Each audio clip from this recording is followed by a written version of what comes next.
We didn't get a chance to talk about it here, although I did a reacts myself. But I wanted to get Greg's thoughts on the whole thing and have a little conversation about the Spider-Man Homecoming trailer. I loved it. You loved it. What I did thought it you was like about it? fantastic.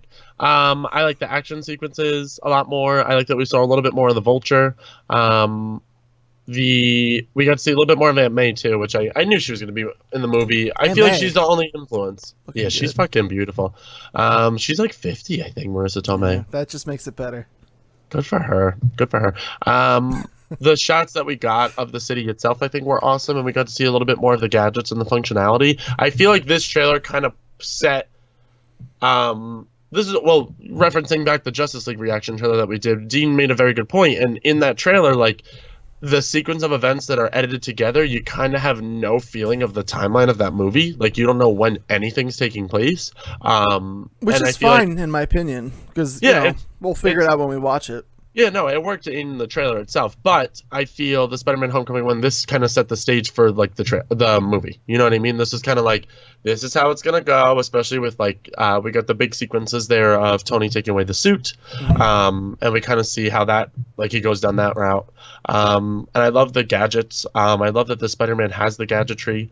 I think that's super super cool for him. He's like the Batman of this universe mixed with the Flash of this universe, if that makes sense. Like he's like the comical, witty, fun one. And I feel the action sequences looked a lot more frenetic and a lot more fluid, if that makes sense. At the same time, and I agree. Yeah. I know that first fight scene was kind of like dodge, dodge, dodge, whereas this was like connecting stuff. The scene they that cut that. I even think in the film that first fight scene where they're at the, I guess they're stealing bank or whatever. Looks like it did look like a bank, but now that knowing a little bit more of the plot, it seems like they were stealing weapons maybe for Vulture or pieces of technology for Vulture. I don't know, but for like the wings and stuff. Bank, whatever. It did look like a bank. I think the way that was cut together for the trailer to go with the like the of like the music, I don't think it's actually going to be that way in the movie. I hope, because that looked really janky. Yeah, it just felt off to me, that scene. But all things aside, it looks fucking awesome, dude. You know what scene gets me is the when the Vulture cuts through the whole boat. That looks so cool. Scene, we got to see a little bit more of that scene in this trailer, and he was like, no, no, no, no, no, no, no, and he's like frantically trying to save everyone. Awesome, and I'm like, dude. holy fuck, dude! Like, it just looks phenomenal. He does a lot of really. I encourage everybody, if you have any kind of means to pull that video up and watch that trailer at that in like slow motion. If you have a software or whatever that you can slow it down, do it, because the way he moves from side to side of the boat with webbing it together is the coolest shit as a Spider-Man fan that like I ever wanted to see. It's so awesome. The way he's frantically going through, he's attaching all the lines, and he's like, fuck, fuck, fuck, fuck, fuck. Like, he's props to Tom Holland too. Like, he is totally Peter, dude. Like, he nails that character. I feel. I'm just so stoked. I'm so ready for it. Me too. I obviously loved it. As you guys can see my full reaction if you want all my thoughts. But yeah, I loved it. I agree with you. I think there's a lot more fluidity, and it's a lot easier to get a sense of the tone of this movie. Oh, I should say before we carry on, somebody flipped out on one of our previous videos. The topic of the week, you can see what the episode's titled. If you're here just for that, it's timestamped in the description, so you can click there and go right to it. It's somebody, again, a DC fan, freaking the fuck out that they were waiting for Wonder Woman talk. So it's in the description, as it always is. You guys can click and go right to that if you choose. But anyway, yeah, I thought the fluidity really showed, and I love that we're getting kind of two Spider-Man tales. We're getting that version with the tech, and then with his suit being taken away, we're getting like kind of back to its basics, like Ditko, Amazing Spider-Man, that just relies on his skills. It's a smart way to use like I feel like almost like a prequel story or like an origin story, but without the origin, if that makes sense. Like, I feel 100%. That's almost exactly what I said in my reaction. I feel like when you strip him down, it's very it's very smart. I feel like it's a smart way to do everything, because I feel like you build him up, you see what he's like totally capable of with like his gadgetry and stuff, and then you tear him back down, and you realize what he can do as his with his powers and as a superhero. So I think it's very smart on their end. I think it's positive in a positive way, kind of like Iron Man 3, where they kind of see what is the man without the suit, you know? Yeah, Like, for sure. Like, does the man make the hero, or is it the suit? And that's kind of a similar tale, although it's not going to be as grounded because Spider-Man has superpowers with or without the suit. Well, it's very fitting that Tony's his mentor. Because that whole dynamic, I feel like, casts a shadow over Peter as far as, like, Tony putting that out. You know what I mean? I don't think that's an accident either. I think that was a conscious decision, and that's why Tony's so hard on him when he says, if you're nothing without the suit, then you shouldn't have it, because he's been through it, and he had to test himself. Yeah. Really cool, dude. There's a lot of people getting down on how much Iron Man and Tony there is in this. I think it's a perfect amount. I think the amount that you see, maybe barring like one fight scene or so with the two of them together, I think it's really all you're going to get. So I don't think you should worry too much about that.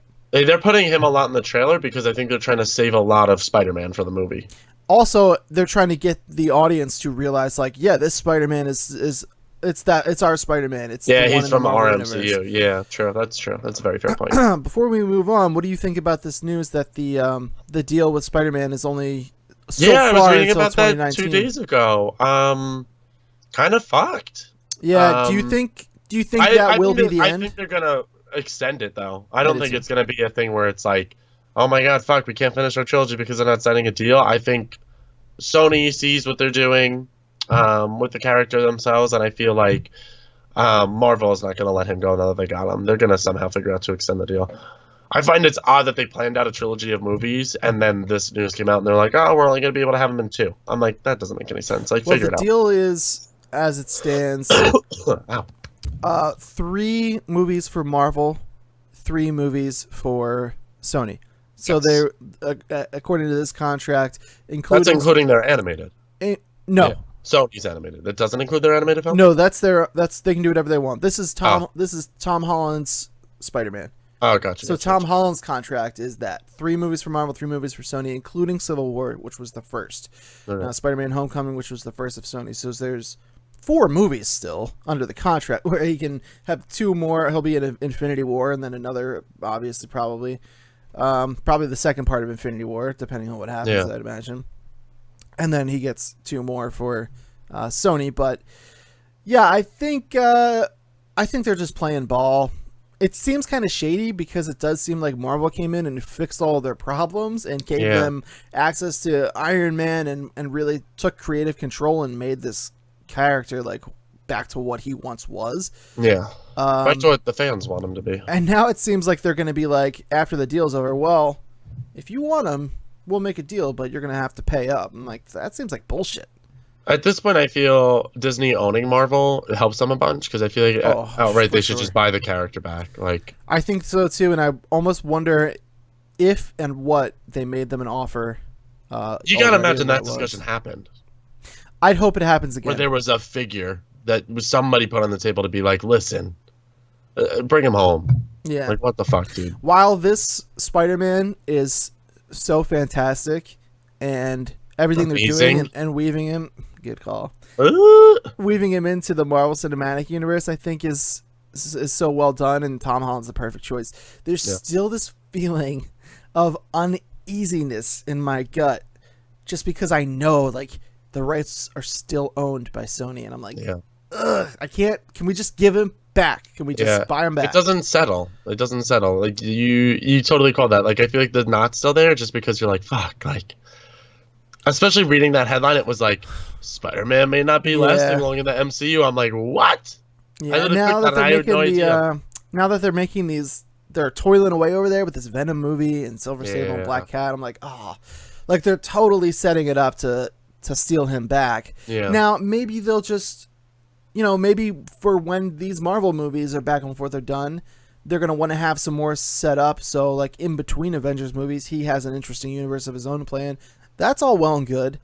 I just have a bad feeling that they're going to be trying to pull some shady stuff. And I'm really hoping that when the time comes and they realize how much Marvel did and they realize how much it worked and how much they needed him in the Marvel Cinematic Universe, that'll put Disney and Marvel at an advantageous position to get him back. Well, especially because we're losing, I imagine that we're losing a lot of the veteran cast from the first League of Avengers. Like, I feel like who else do you need to be the face of Marvel other than Spider-Man? Right. Yeah, I really, really hope that when the time comes, they manage to get him back fully. I say power up. Guys, thank you for your Patreon donations. We're gonna buy the rights to Spider-Man. We're gonna do it. We're gonna do it. That's our next goal. If I owned Spider-Man, I would really probably just gift him to Marvel, but I would take royalties because I'm not an idiot. Fuck yeah, you would have to. But I wouldn't gift him though. I would fucking go to every meeting. I'd be like, listen. Oh yeah, I would want a job. Doing. I would want a job. I'm saying I wouldn't be like, oh, I want $2 billion for the character. Like I wouldn't be that way about it. Yeah. I'm like, well, I definitely want like 10% off the back ends of the movies and the toys, and I'd like a job at Marvel. Anything. I'll be a fucking. Is Stan Lee just fucking rich as shit? Yeah, 100%. Okay. That's good for him. He's old. So, I think there was one other thing I wanted to ask you that we didn't get to discuss about this. About the Spider-Man? Yeah, I can't remember what it was. Oh well, I'm really excited. I can't wait. Yeah, I'm fucking stoked. I just think the trailer, it's everything I've seen about this movie and everything I see with this character, with Tom Holland's representation of this character. I'm like, yes, dude, just fucking give me this movie. And at the very least, we still have 4 movies with this. If something does happen and it doesn't work out and the deal's over after that, we still are gonna see him in 2 more Avengers movies and 2 more of these Spiders. So we got plenty coming our way. Well, you have to imagine too how excited he's very passionate about this character and he loves playing this character, and especially with all these big name actors. So you have to imagine like his agents or whatever are probably fighting to keep this role for him as well. So they got to be in the mix as well. I would love him to just be Spider-Man, like have that same run as Hugh Jackman as Wolverine, because he's so young. See him age. He's able to grow into like adult Peter as well, which is so cool. Yeah, and that's what I think they should tackle, like the Venom story. It's just perfect, dude. Like, it's perfectly lined up. Like Tony, Robert Downey Jr. starting to get up there. Eventually, he's not going to be doing this anymore down the line. By that point, Tom Holland's going to be aged up. What a perfect time for Tony to need a successor to run his empire.